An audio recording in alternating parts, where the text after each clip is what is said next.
Ikalimang kabanata. Sa mga namumuno sa inyo, nananawagan ako bilang isa ring pinuno ng iglesia na tulad ninyo, saksi ako sa mga paghihirap ni Kristo at makakabahagi ako sa karangalang malapit ng ipahayag. Nakikiusap ako sa inyo. Alagaan ninyo ang kawan ng Diyos na ipinagkatiwala sa inyo. Alagaan ninyo ito ng maluwag sa loob at hindi napipilitan lamang. Yan ang ibig ng Diyos.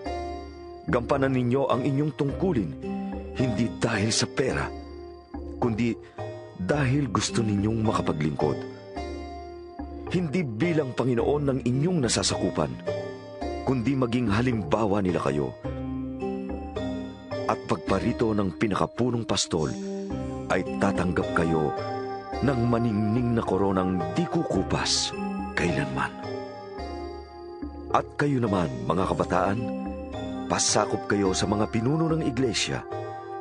Magpakababa kayong lahat sapagkat nasusulat, sinasaway ng Diyos ang mapagmataas at kinalulugdan niya ang may mababang loob. Kaya nga, pasakop kayo sa kapangyarihan ng Diyos at dadakilain niya kayo pagdating ng takdang panahon. Ipagkatiwala ninyo sa Kanya ang inyong mga alalahanin sa buhay, sapagkat Siya ay nagmamalasakit sa inyo. Maging handa kayo at magbantay.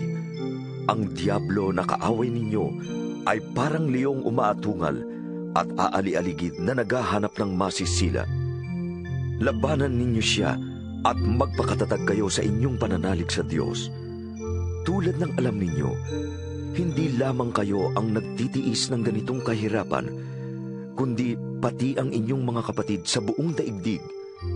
Pagkatapos ninyong magtiis sa loob ng maikling panahon, ang Diyos na siyang pinanggagalingan ng lahat ng pagpapala, ang siyang magbibigay sa inyo ng kaganapan, katatagan at lakas ng loob, at isang pundasyong di matitinag. Siya ang tumawag sa inyo upang makihati kayo sa Kanyang walang hanggang kaluwalhatian, kasama ni Kristo. Sa Kanya ang kapangyarihan magpakailanman. Amen. Sinulatan ko kayo sa tulong ni Silas, na isa nating kapatid at lubos kong pinagtitiwalaan. Sa pamamagitan ng maikling sulat na ito, ay nais kong palakasin ang inyong loob at magpatotoo tungkol sa kagandahang loob ng Diyos. Manatili kayo sa biyayang ito. Kinukumusta kayo ng mga kapatid na nasa Babilonia, mga pinili rin katulad ninyo.